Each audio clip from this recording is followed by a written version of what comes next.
Hey guys, welcome to the Neglected Podcast. This podcast is not to change your mind, but to invite you into somebody else's narrative. This is a podcast to give a voice to the neglected. It is also an opportunity for all of us to engage. All right, what's going on, everybody? Welcome to the Neglected Podcast. My name is Nick Schultz. You can hit me up at Schultzy Time. We're at For the Neglected. We're here. City Church is hosting us. We've got Isaac producing. Isaac, thanks for being here, brother. Yeah, no worries. Love it. And we have a very special guest today, Miss Lorie Newman. How are you doing? I'm good. And this is nuts because I have not recorded a podcast in a very long time. We were just talking about this. Yeah. There's a lot been going on. We fostered and got our butts kicked for a while, so I took a break. So you are the first one in a few months here. So Thank you for being here. Absolutely. Good to be here. Well, thank you. And, you know, we are friends, acquaintances, our families know each other, and through foster care, through adoption, and kind of the heart behind that. Your daughter also went to Rwanda with me and a team. She did. Great. Yes, she is one of my favorite people ever. Mine too. Beautiful girl inside out. And She I know how special you are because she loves her mama. She really loves her mama. We are the same person. Other than the color, we are the same person. Yes. We really are. Even though she's adopted from Haiti, we just tease each other about that all the time. We are the same person. I don't know how that happened. She says that all the time too. So very, very cool girl. We had a great experience there with some people and good stuff. But here we're talking about you and your story. And let's just get started with little young Lorie and what life was like, where you grew up, what the family dynamic was, and the background of you. I was raised in a Christian home. I tease people and say, I think that I was born during a Wednesday night prayer service. I was born on a Wednesday. And my dad was the chairman of the deacons. My mom was the nursery coordinator. I was at church every time the doors were open. That's my background. I have one brother. He's older than me, 3 years older than me. We were kind of raised in the country. My grandmother always lived with us, so I had kind of a second mama. And I feel like I was just kind of raised right up. Never really had any major things happen. Now I can look back and I can see how the Lord has used certain things in my life to mold me and shape me, you know, into the person that I am. Had a lot of things happen to me that were a lot of run-ins, I guess, with needy people. In fact, one time I remember we lived way out in the country, and I'm talking so far out in the country that when the doorbell rang, your heart kind of dropped to the floor. And the sun was setting across the cow pasture. My dad was still at work. He was an insurance salesman, and there was a knock at the door. And the person, the only way I can describe him, the person on the other side of the door was like a hobo from one of my storybooks. I was maybe 10 or 11. And my mother did the unthinkable. She opened the door to this man. And when she did, he fell on his knees and said, "Ma'am, I am so hungry. Can I just beg you for some food?" Wow. And my mom, wanting to protect us, shut the door, ran and got a plate of food that she was cooking and gave it to him. But my brother and my mom went off, but I stayed there and I peered through the window and I watched this man inhale that food like he had never eaten before. And I remember thinking for the first time, I saw someone who was needy. I had never seen anybody who was truly hungry before. And he ate that food and he walked off down the road. But every time I see a needy person, I think about that man. You know, he walked off into the sunset, so to speak, but he never left my heart. And I can look back, and a lot of things like that kind of molded me and shaped me into someone who just wanted to help the needy in their everyday life. And I guess that's what led us to adoption later in life. I didn't know anybody who was adopted per se.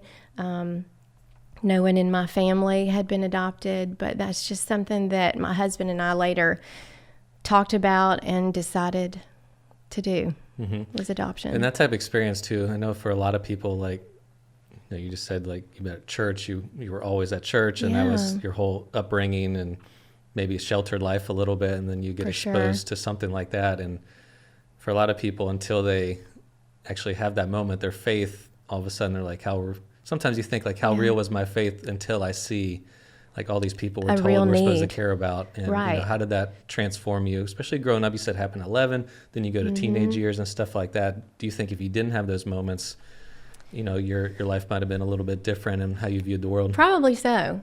Probably so. I would think that I would still be living in my little white suburban life, my church life. In fact, I was so sheltered, and this is not to knock my parents by any means. I think I have the greatest testimony that we all want all of our children to have, that I didn't have some horrible thing happen to me. There was no abuse when I was little.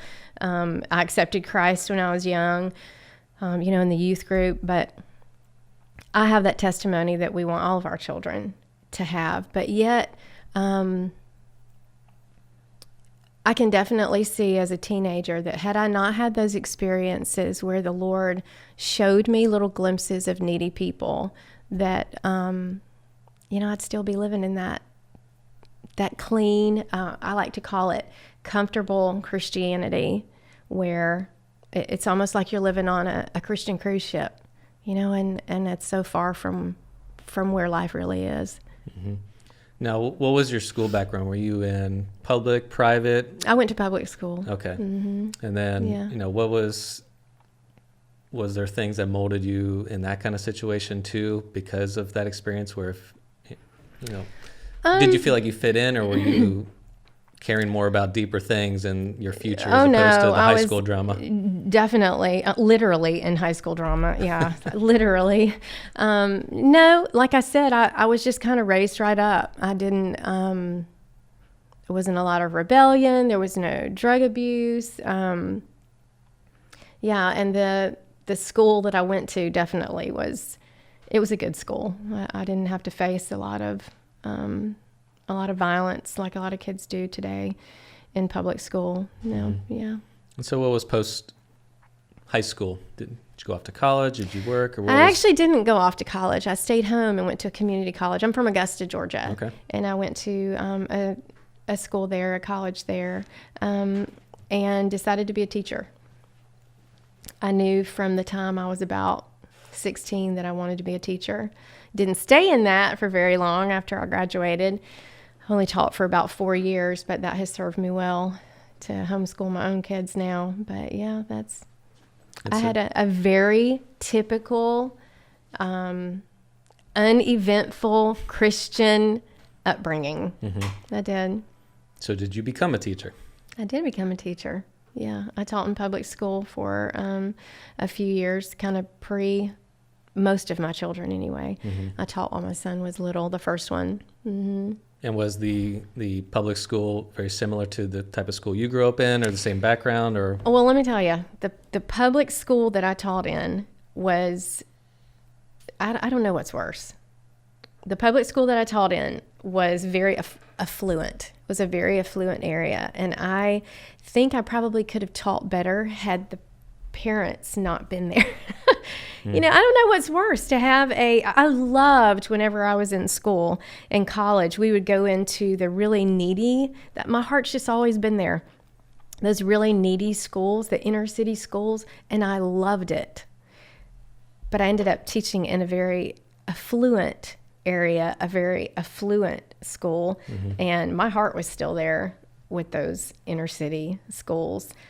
So it was a good experience for me, but, got married and started a family. So decided to stay home full time. Okay. Yeah. So walk me through that a little bit, because you are married. You have a lot of kids, right? I do. I have 8. 8 kids. Okay. It's a lot of being pregnant. Yeah. Well, and adopting. Yeah. Birthed 6 of them. Yeah. That's a lot of birthing. And adopted 2. Yeah.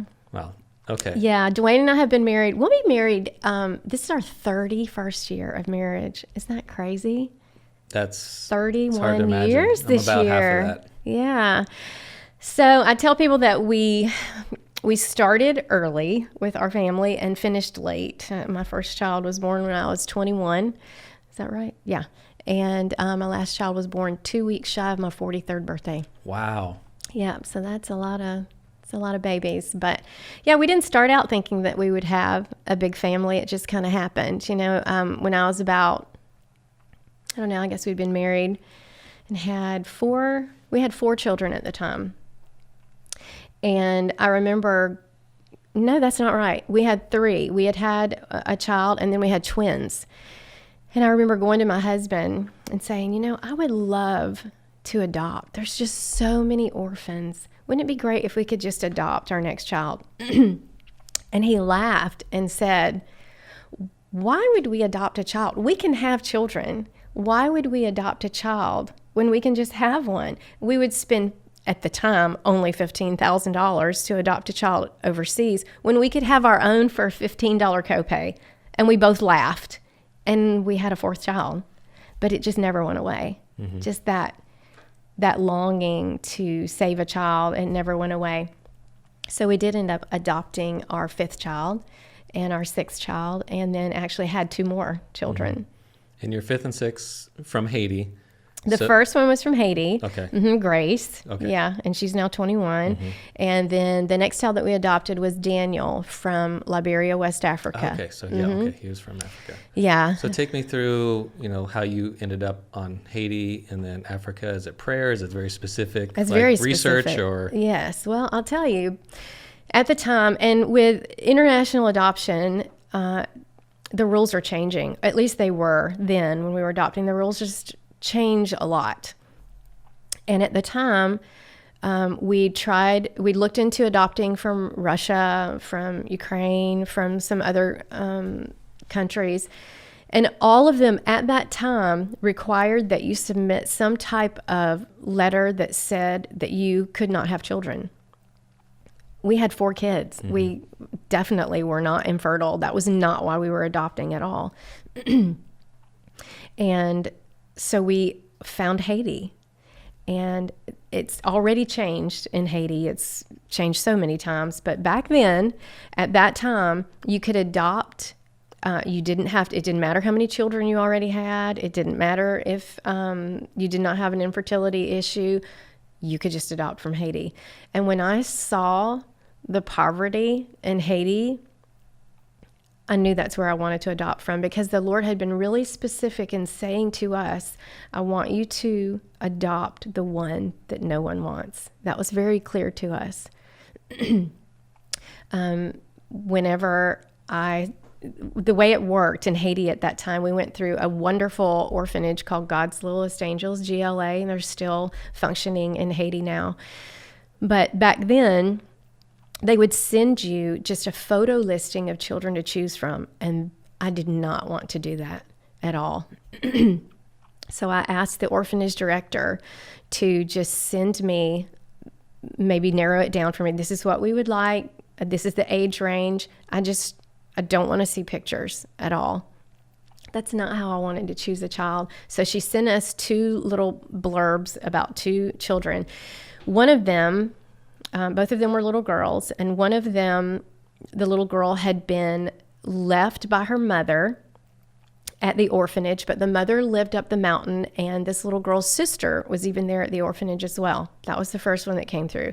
The second one that came through was a little girl that had been left at the public hospital in Port-au-Prince. No name, no known birth date, no nothing. She had been very near death. And in fact, this was the second orphanage that had taken her. The first one saw that she was just too sick for them to care for her. And I knew that was the one, because God had said, I want you to take the one nobody wants. And that was Grace. Mm. And then, of course, I opened up the picture, and there she was, and absolutely fell in love with that little picture. Runny nose, dirty face, dirty dress. But we waited 2 years with her picture on our refrigerator before we could go get her. She was 1, estimated to be 1. And we went and got her when she turned 3. It was the most grueling 2 years of my life at that time. Mm-hmm. Wow. Yeah. And obviously it was a good enough experience where you wanted to do it again, and your family liked it, or was it hard to integrate? No, my family absolutely adores, there's no difference in my kids. Even with my extended family, there's no difference. But I will say, and it just is truth, They did not want us to adopt a child of color. No one did. In fact, the social worker that we were working with said, you don't want to go there, Lorie. You just don't want to go there. But she couldn't tell us why. We would say, why do we not want to go there? You just don't want to cross that racial line. You just don't. But nobody had an answer as to why. So both of us, Dwayne and I both thought, well, we're taking some good counsel here, I guess, godly counsel. Maybe we can adopt from somewhere else. Maybe what they're saying, we took that as truth. And nothing was right. Nothing fit like Haiti did. Nothing. And finally, I met a woman as we were just kind of inner turmoil with this. And she said, Lorie, this thinking that we cannot love a child because of the color of its skin is a lie from the pit of hell. From the pit of hell. And she gave examples of, Moses and Joseph being an adoptive father of even Jesus.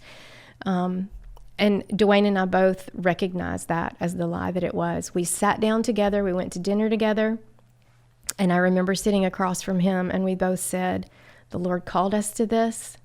In the beginning, we've listened to all the other voices, and we're done. We're going to listen to the one voice that told us to do this, and we're going to set everything else aside. And we resolved that day that we would move forward with an adoption from Haiti, and we didn't tell anybody because we knew their opinion. Mm-hmm. And it was probably, about 6 or 7 months later into the process that we decided to tell people. I guess when we were matched with her is when we told people. But, sometimes in life, when the Lord tells you to do something and it just doesn't make any sense to anybody else, you just have to cover your earthly ears and only listen to the Lord. And that's just what we had to do. Yeah. And I remember that with us with fostering, because that was a thing, and how people train you and tell you, if you might not get family support, you might not get friends that support or understand what you're doing, and that was one of our big things too, is just telling our family, who's been always super supportive, which I'm thankful for, but it's we don't know what kid or kids are coming to our house. We don't know what their conditions are, what skin color they're going to have, what they're going to look like, any of that. And we don't know if we're going to adopt them one day or not, but it's just we are doing this and we love you, but if you aren't supportive of it, then we're not going to bring the kids around you. Yeah, that's pretty much the resolve that we had. If they don't like it, then that's where we've drawn a line. Yeah. But then they were all supportive, of course. Yeah, as soon as you see the kid and you're around them, then it's who can't? Your heart Who gets wouldn't love melted. Grace Newman? She's the best. She is the best. Yeah. All right, well, so take us to your next other adopted adoption. son. Okay, so we thought, well, we are a lily white Caucasian family. Let's do this again. I just didn't want Grace to be the only child of color in my family. Not only that, I wanted to adopt another child. At that time, Haiti had closed to our criteria at that time. Like I said, they were always changing their rules, and they did. So Haiti was out of the question. And I knew that wherever we adopted from, I wanted it to be a child of color again. And I knew that we had such a large family that it would have to be a country that had very loose rules. And God, just through a series of events, brought about Liberia, West Africa. And they have been closed for a while. There are actually 2 children in Liberia that bear our last name on paperwork that we've never seen because we were going to do it again. But we did get Daniel, and his adoption was very fast. I mean, it made my head spin how fast we got Daniel. We started the process in April. I'm talking day 1, and he was in our home November the 1st. That's pretty amazing. It was very fast. But unlike Grace, who came to us very healthy, she had been very sick. Remember, she had been in the orphanage for several years. And it was a wonderful Christian orphanage, and she was well taken care of. There was never a day of transition. She walked in our home like she knew she was home. Daniel was a totally different story. Daniel was very sick. He had double ear infections. We had him escorted home, and the plane was quarantined for a while because he had screamed the entire flight home and had a fever. He was the size of probably a 12-month-old baby, and he was 2.5. He was very, very sick. And so we had to nurse him back to health, and night terrors. Just, he had a really hard transition into our family. And how did that affect the family? Either like, because like you mentioned, like Grace was very easy. Yeah. And now you have a son who's coming in, and immediately I'm sure there's a figuring it out kind of period where it could be difficult, but did that carry on to where it's like, hey, this is going to be a little bit more work than it was before? Well, we were prepared because honestly, that's how I thought it would be with Grace. Mm-hmm. That's how it usually is when you adopt a child, Shouldn't especially. Be that easy, yes. Yeah. Well, you expect it to be difficult because you're plucking them from everything they've ever known, even if it's an orphanage that wasn't great. It's still, there's supposed to be a transition, and there certainly was with him. So we expected it and gladly took that on. But even during the day, Daniel was fine after probably about 6 weeks. I bet for the first 6 to 8 months, he had night terrors at night. It was a bizarre thing. Now knowing what I know, because I was raised in this Christian cruise ship. Now knowing what I know about spiritual warfare and the background that Daniel came from, that he was the grandson of a tribal chief, and the tribal chief died, and the entire village just kind of went into chaos. Now that I know what I know, there's no doubt the curses. You've been to Africa, just and Haiti, yeah. Yeah, in Haiti. Voodoo and curses, and it's a serious thing. Yeah. Yeah. Well, walk us through like kind of, I guess, his battle with that and kind of transitioning into that next phase that we're going to talk about, and I guess whatever you want to share of that story and what happened. If I could describe Daniel in 2 words, I mean, just absolutely the light of our family, the first word would be delightful. From day one, he was absolutely just delightful, just a smile that would light up the room. Funny, the kind of kid as he grew up, even as a preteen, scooping me up in the kitchen or coming up behind me to scare me, or dancing with me, spinning me around in the kitchen while I'm trying to get dinner fixed. He was just a delightful child, always the life of our family, always making us laugh. So many stories, just delightful. But the other word that I could describe Daniel for you is difficult. He was difficult.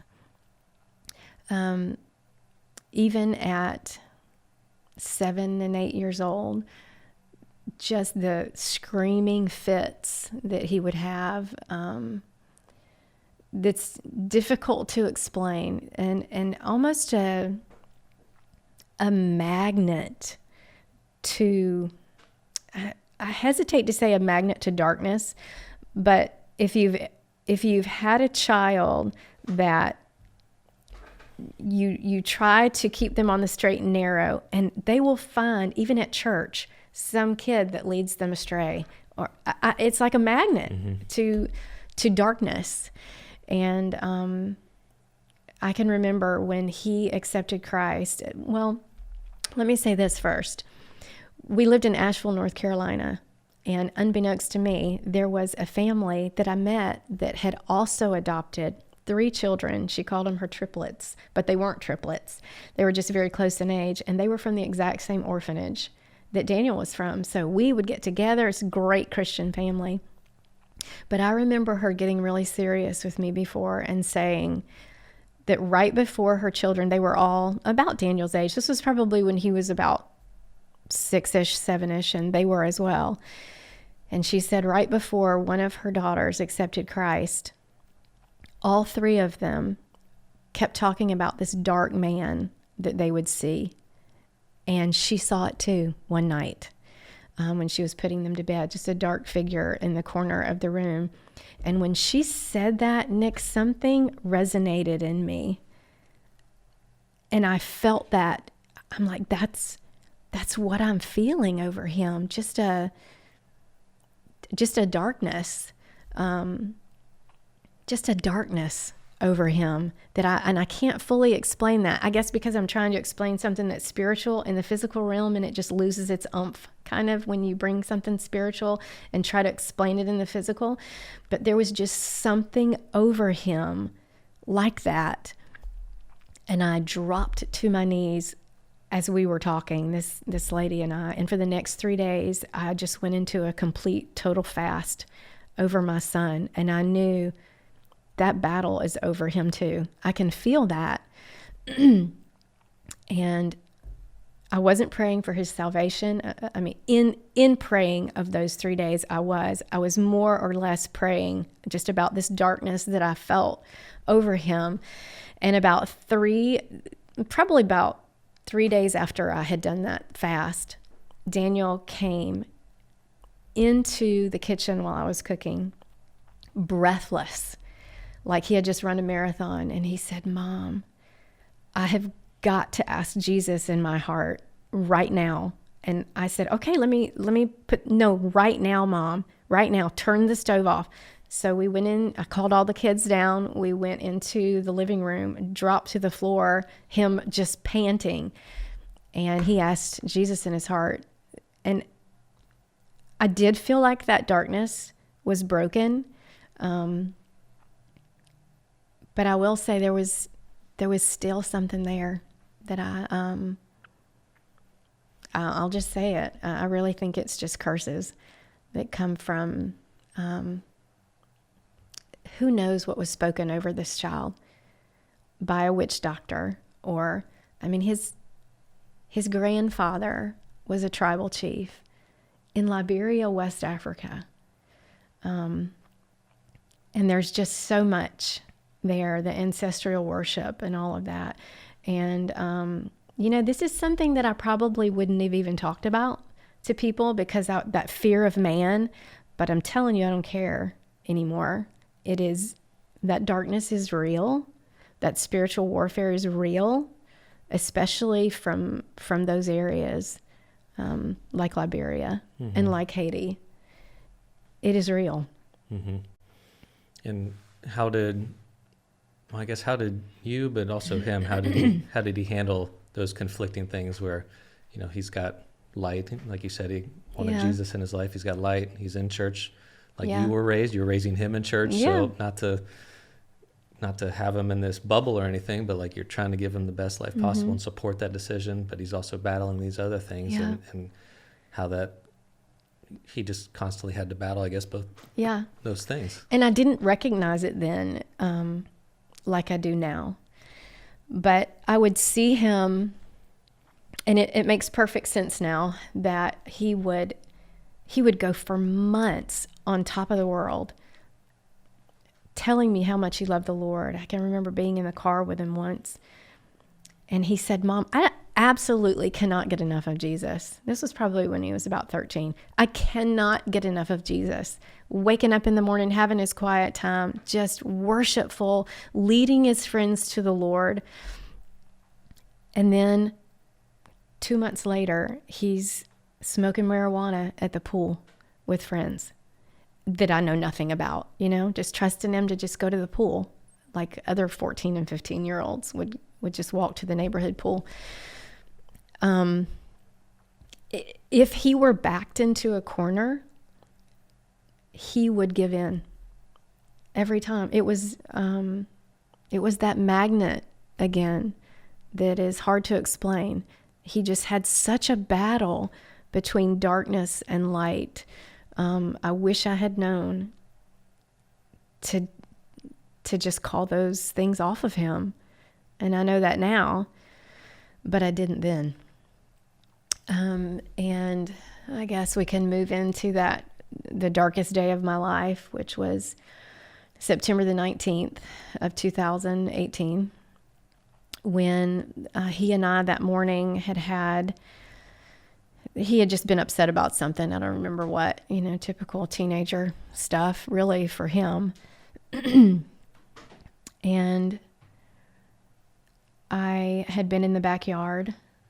My girls were just kind of playing in the dirt, making little mud pies out there. And Daniel came through the back door.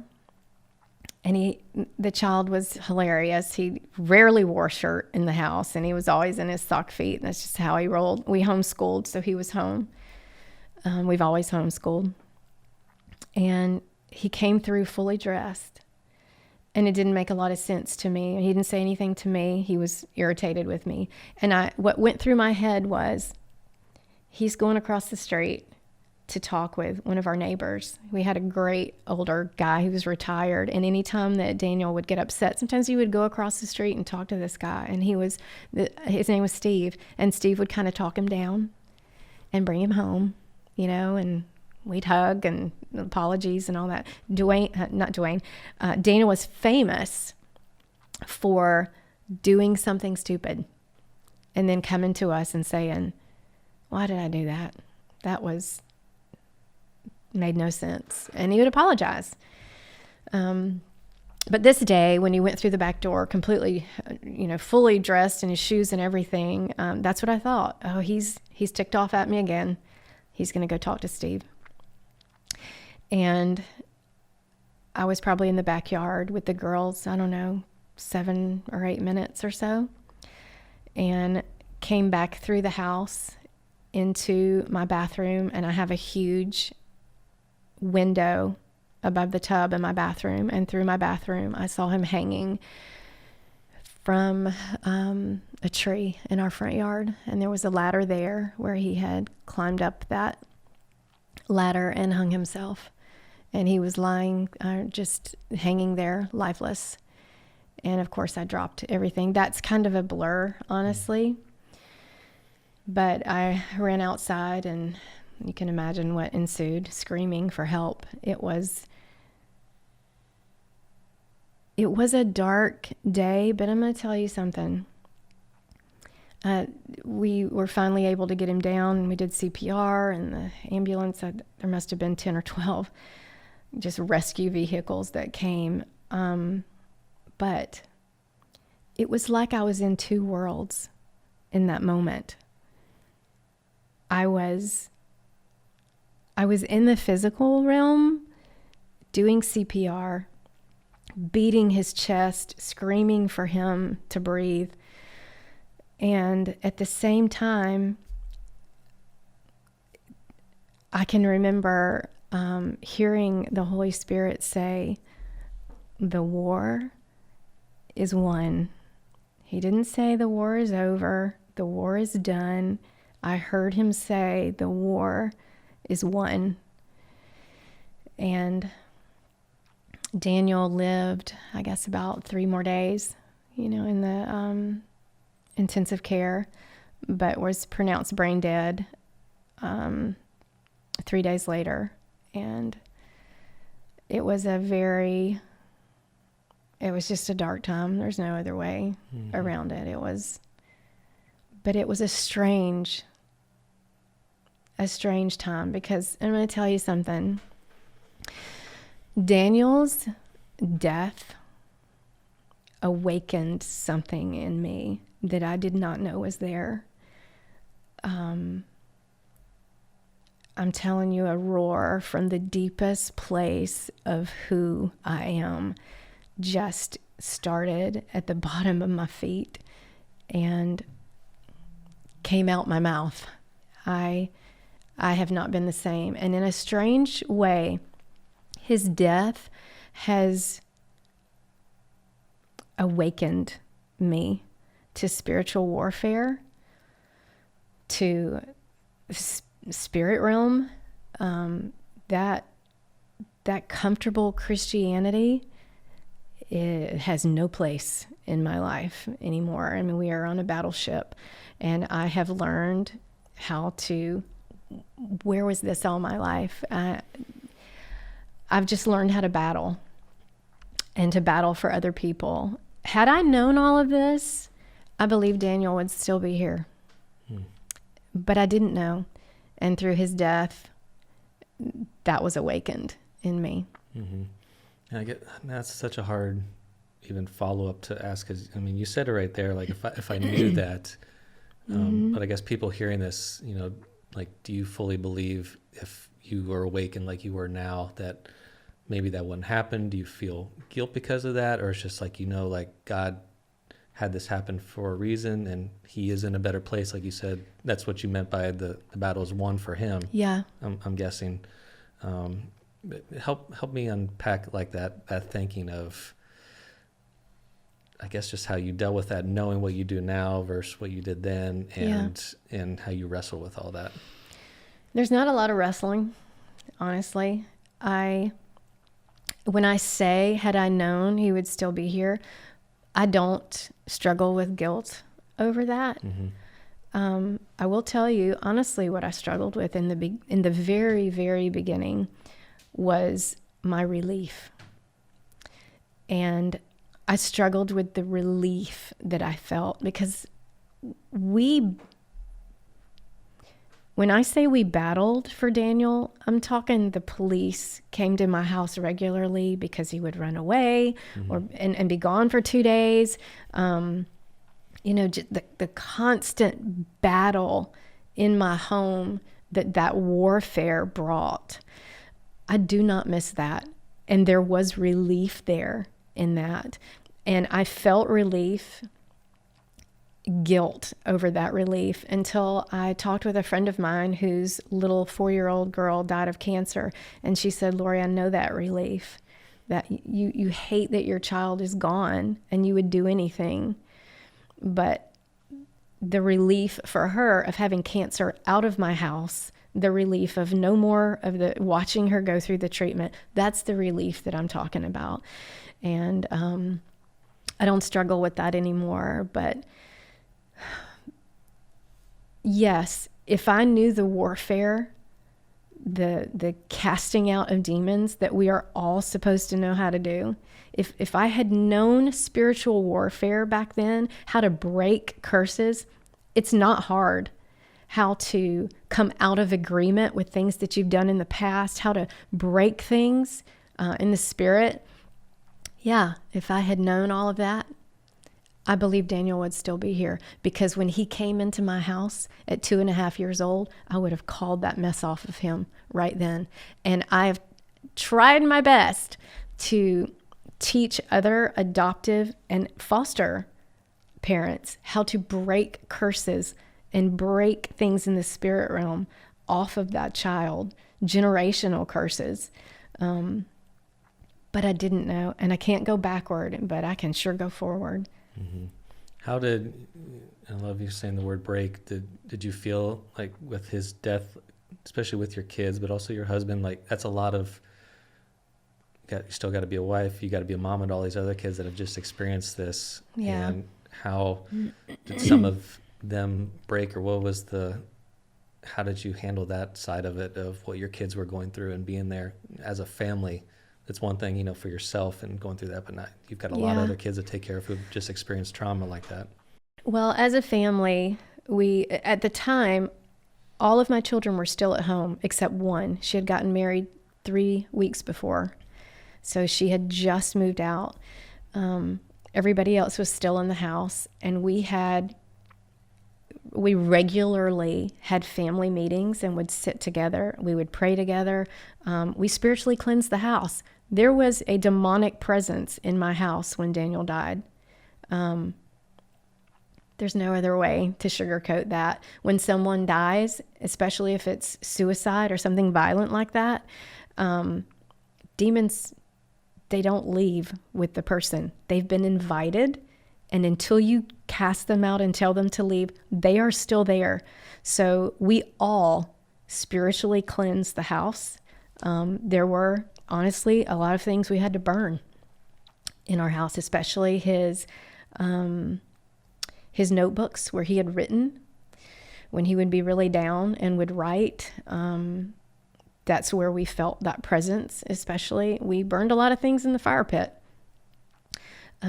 felt like we needed to do that, and just went through a lot of cleansing. The Lord, and I'll tell you, there is no reason that my testimony should be as strong as it is other than the Lord. I mean, if I step outside of myself and think about what I've been through, I should be in the fetal position under the bed somewhere. Not just that my son died by suicide, that I cut him down. I did CPR. I held him. I beat his chest to get him to breathe. That was me. That was horrible. But I'm going to tell you the healing that the Lord brought. Part of that is I had some godly friends who in the very beginning, and I'm talking probably the first day or two, I began to be absolutely tormented in my mind by demonic images. And one of them was Daniel. It was not Daniel, it was a demon, dressed in his clothes with these horrible red eyes that would lunge at me in my mind. And I'm talking again and again and again. It was a spirit of torment to me. So I had a group of people, just praying people who were experienced in deliverance and inner healing and how to bring that about. And I sat with them, and they took me to that memory in my mind, that trauma. And what was trauma just turned into this incredible image of what the Lord did there. And they said, Jesus, show Lorie where you were when it happened. And I just sat there with my eyes closed in this inner healing session.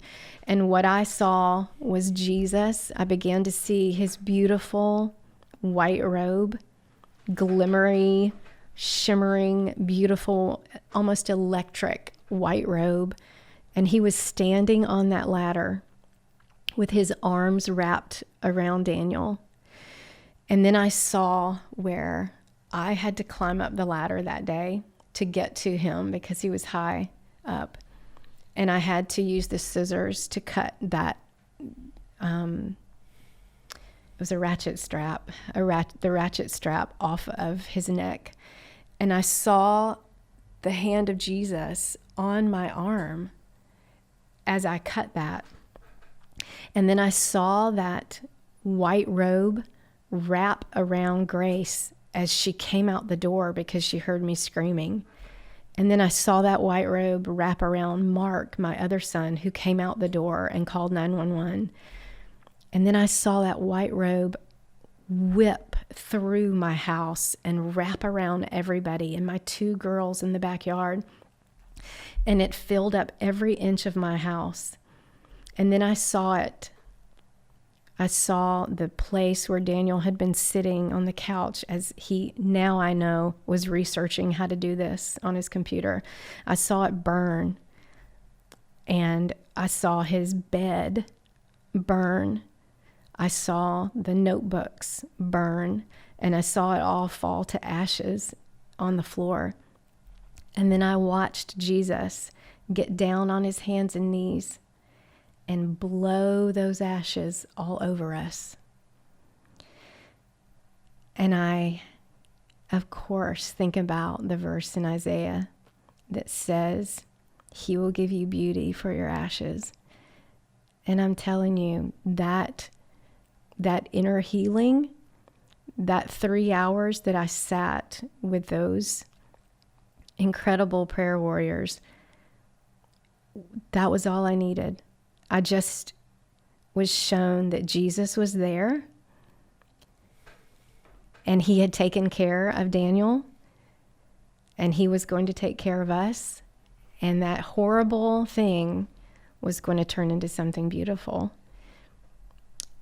And that was the reassurance that I needed. And that experience now, when I think of Daniel hanging there, I don't see Daniel hanging there by himself. I see Jesus wrapped around him. That's the image in my mind. It changed everything. the spirit realm is more real than you and I sitting here. I believe that with every fiber of my being. I've had a lot of dreams about Daniel where I've asked him questions and he's answered my questions. And then I wake up and I don't remember any of the questions I asked him. I don't remember any of the answers that he gave, but I remember I'm left with the peace that those answers brought me.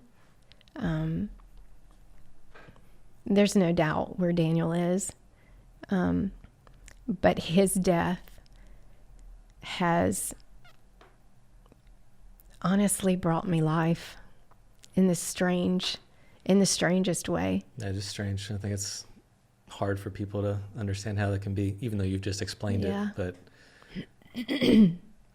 it's, thinking back of like what happened to you and kind of where you're going now in life and what you've been doing, and just thinking about that man who showed up on your door when you were 11 years old, who could, he was practically out of breath because he didn't have food, and he was just showing up barely functional, and he just needed that help, and for you to get exposed to that. And moving on to Daniel and not being able to breathe practically until he accepted the Lord, like you were talking about, and then ultimately, his life got took by, how that happened, and you experiencing all that all the way back then to where you are now as a mom, and what you went through and what your fight is now. And two words stick out in my mind right now is you mentioning like being on the comfortable cruise ship. Yeah. And you've really turned that into being on a battleship. That's kind of what I'm hearing from you, is the comfortable cruise ship, and now you've been on this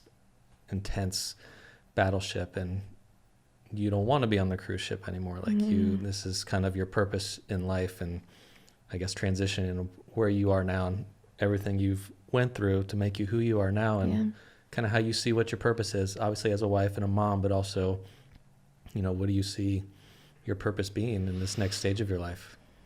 I don't know, but I know that I will live the rest of my life with this sword the Lord has given me in my hand. And I don't know that the devil knew my name before September the 19th of 2018, but he knows my name now, and he knows who I am. And I will live my life every day making him regret the day he ever pointed a sword at my son. That is my mission. Wow, that is very powerful. Well, one of the questions that I like to ask at the end of the podcast too is just like, you've went through something and your family's went through something that's incredibly traumatic, and you're not the only one, obviously, and that's why we love to do this podcast, is because we all have different experiences in your life, and your story can help other people, whether they've personally went through it or they've had family or friends go through something like that. And as far as like the spiritual battle, the adoption, or losing a child either from natural causes or suicide or anything like that, and what kind of, I guess, either advice or what kind of things can somebody do, just an everyday ordinary person, somebody like you goes through something like that, whether they're a great friend or not, like how do you come alongside someone or support them in when they're going through things like this? Anytime, I'll just say at least once a week, at least, sometimes 2 and 3 and 4 times a week, someone will contact me and say, I've got this, whatever, in my house, or my husband is this, or my child is that. Talk to me about warfare.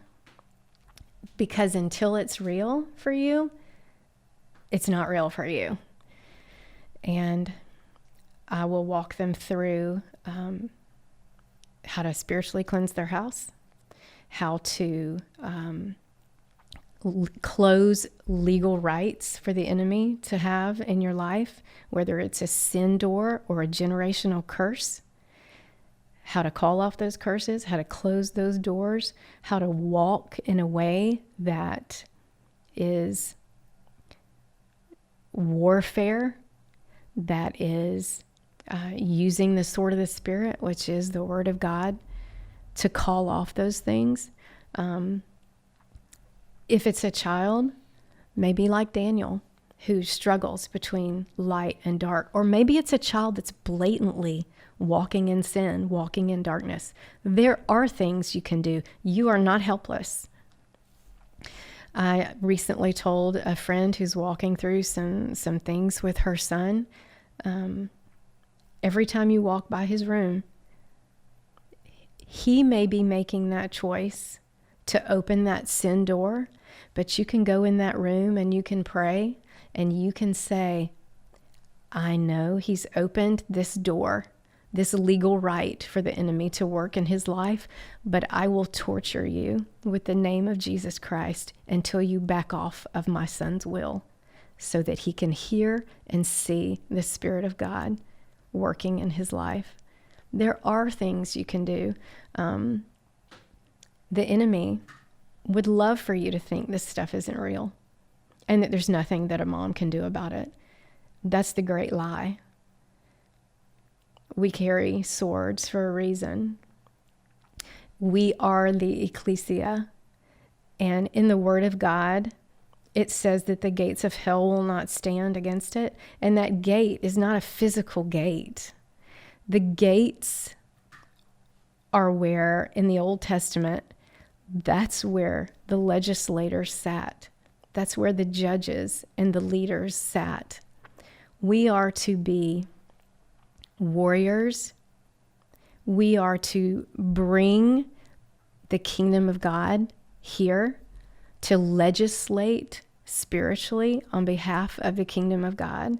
We are supposed to be warriors, not just letting it just drift by us like there's nothing that we can do. Yeah, I think especially for people who are just like, it's like, well, she's just way beyond what I would think is true, because maybe they don't have a religious background or don't have faith, and like you're in a totally different place than they are, and it's just like, well, they're just teenagers, or this person, they just make bad decisions and I can't do anything about it. And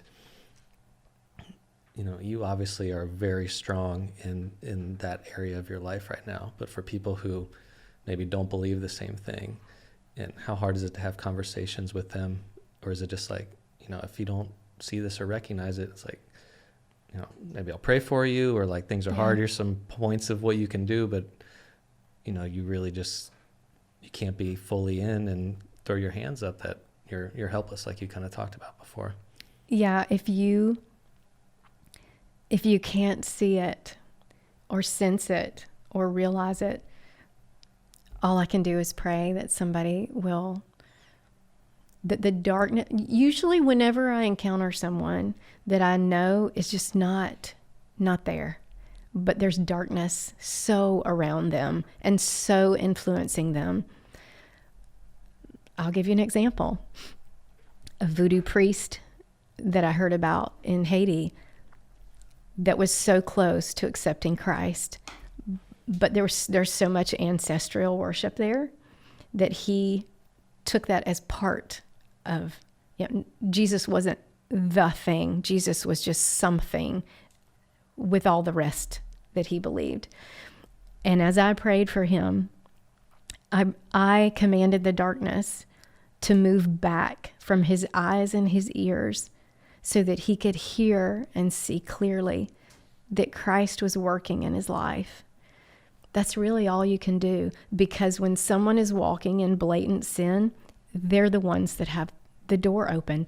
That gives the enemy a legal right into their life. And until that door is closed, there's not a lot you can do other than to pray that they would see the darkness that's trying to take advantage of them.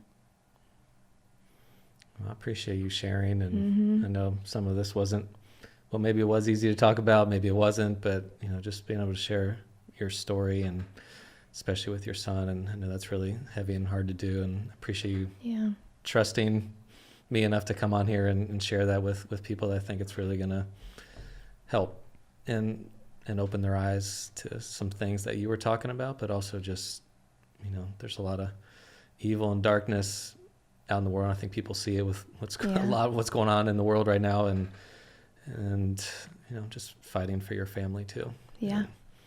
Yeah. Not being helpless. So I appreciate you taking the time and sharing. Absolutely. The last thing I want is for people, if they're walking through things, to stand in the corner, just wringing their hands saying, Lord, help me. Help me, Lord. He already did. He did. He died on the cross so that we can be warriors. We don't have to cower in the corner like we have no authority. We have all authority. Well, we're going to leave on that because I think that's a good word coming from a good woman. So I just want to say thank you again. Sure. Appreciate your time. Love your family. Grace is the best. She's got the best mama too. So Oh, thanks. thank you very much. Isaac, thanks for producing today, man, for being here. City Church for hosting. And this has been The Neglected. Peace, everyone.